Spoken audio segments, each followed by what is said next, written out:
congratulations on the first cap. Congratulations on the first try. Sum up 2023. It's not been a bad year, I guess, for you on the rugby pitch. Yeah, it's been a journey in itself.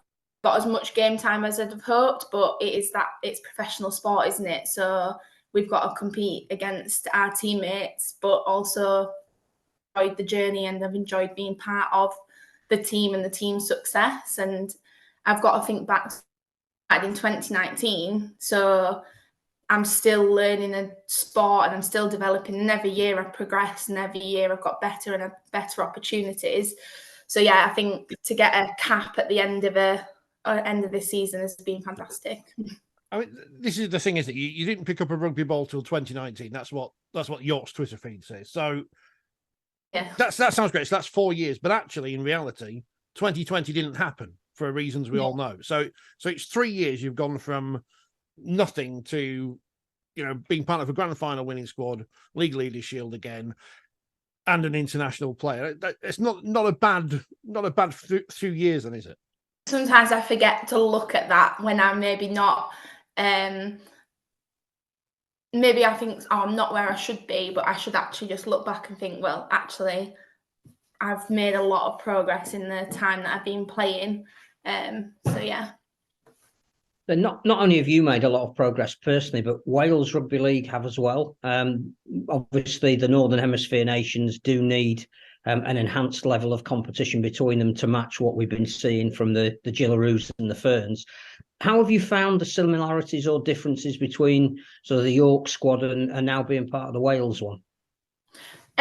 So the standard is still high, like at Wales, that the training's been really good. The expectations are really high of the players. I only came into the setup, I've had 2 training sessions with Wales at the back end of the season, and obviously got the first the starting shirt for the game against France. The standard is a little bit different. I think it is always going to be when you've got not a lot of the players come from Super League. So yeah, they have the Cardiff Demons had a really, really good season, but they're still not matching the standard of like York, St Helens, Leeds in that Super League. And I think it's trying to match that and having equal amount of players matching that. But the effort levels from the girls, the determination, it's fantastic. And it has been really good to be in that setup. And in terms of camaraderie, the Welsh are always renowned for pulling together under the flag and eating Welsh cakes and singing the anthem with more gusto and actually in tune than any other nation. Have you enjoyed all of that side of it as well? Yeah, no, it's been really good. It's been really good. They talk a lot about the red thread and how we can make our red thread stronger of pulling on that shirt and being one team. And I do feel, even though I've only just come into the team, I already feel part of it. And I felt very welcome and coming into the team and supported. I'm sorry, Phil. That's all right. I thought you were talking to your cat then. I was saying, in terms of your participation, what's your Welsh connection? Are you sort of born and bred there? Is it heritage through your mum and dad, or? Heritage through granddad. So my granddad was Welsh. Lovely. What part? North, south? He's Llandudno. Right, north, about as far north as you can get. Excellent. And is the family incredibly proud that you've pulled on that red shirt? Yeah, really proud. I think it was one of them you probably wasn't expected kind of to happen so soon, I guess, in a way, to get an international call up. So, yeah, really proud. I mean, Phil's mentioned the anthem singing. I always bring this up because England generally terrible. Every single time you see England singing, not very good. So how does that work? Now you can, have you learnt the words yet? Are you fluent? Can you bang it out as well as anyone who's completely Welsh? No, I am not fluent yet. Yeah, the girls are very good at singing it. They was very loud on game day. I think at one point, we were even louder than the crowd singing the France anthem. So, no, it was really, really good. However, no, I have not fluently learnt it yet. You just need to join in those bits where the shouty bit near the end. That's all. That's all you mime the rest of it. That's what I used to do when I used to play the recorder at school. Just mime the rest of it and get involved in the big bits. Mentioning school, you're a PE teacher, obviously my bête noire as a child, but What do the kids make of it all? Not just, well, I mean, obviously you're going to go back now to school, and there you are, you're an international rugby league player. Yeah, the students are really invested. Like, they're always asking me, like, when I'm playing, or Miss, we've seen you on TV, or like, Miss, we saw that you scored at the weekend. Like, they're always like asking me about it, and they're always really intrigued about it. Like I say, this season, they even had a joke of me. They're like, Miss, you're on the bench again. I'm like, haha. So they do have a little bit of banter about it and stuff, but I think it's really good. On the flip side of that is that it's broadening, like, because it's always the girls that are speaking to me about it. So it's just opening it up to them, like the opportunities that they could have, because a lot of them do play rugby. Most play union, but some play league. But I think either or, it's just opening up that they can see the opportunities, and they can see, hopefully, that even the setbacks that I've had, I haven't given up, and now I've had an international call up at the end of a season. So yeah, they are very interested in it all. I'm sure. I mean, this is the easiest question on earth. You must all be really looking forward to Saturday, because there's nothing Wales like more than playing England. Yeah, I am really excited. I think, well, I'm playing against a lot of my York teammates, which will be really fun. But I am really excited. I think we're playing one of the best international teams, and I think to be the best, you have to play the best. So hopefully we can turn up and give them a competition, and it be a really good game. So yeah, I'm excited. You mentioned, obviously, being on television as well. This is going to be primetime BBC. Everybody will be settling down with their soup for lunch to watch you.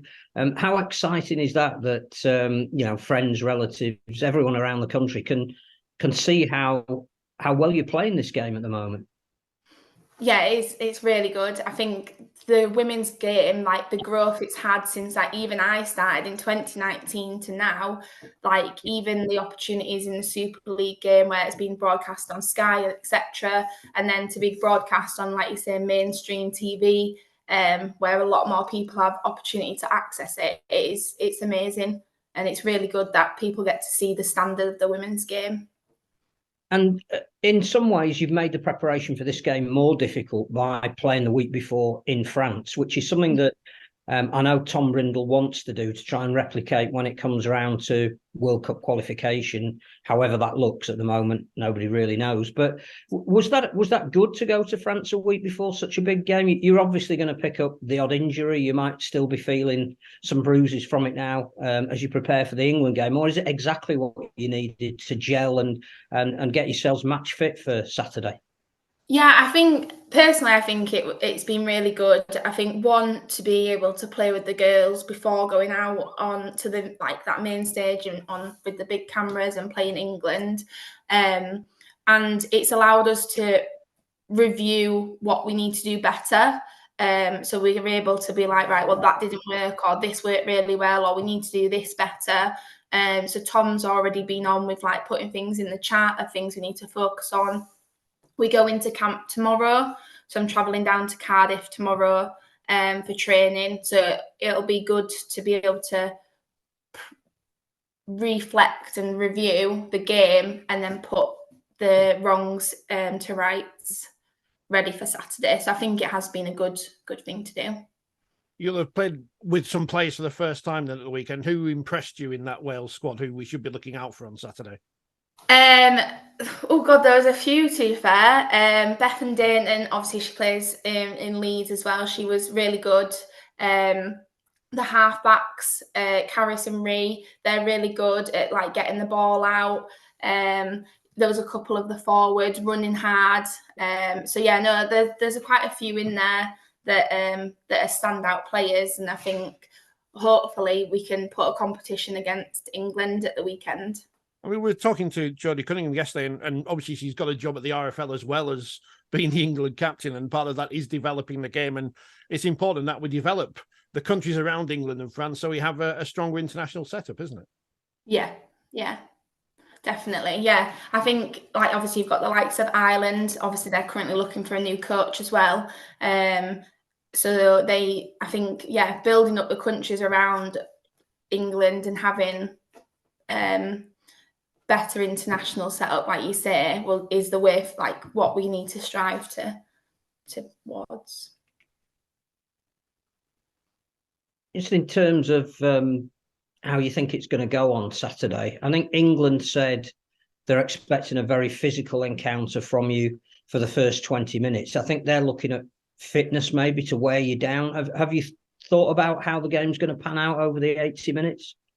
I'm not sure. I think England, like, they're a phenomenal side. Like, you've got to take into consideration they're made up of 4 of the best Super League teams that have won and lifted silverware across the past few years, and they are very, very good. They're very good players, and they've played a lot together. Where we're a newish Welsh side, so we had 6 debuts playing at the weekend.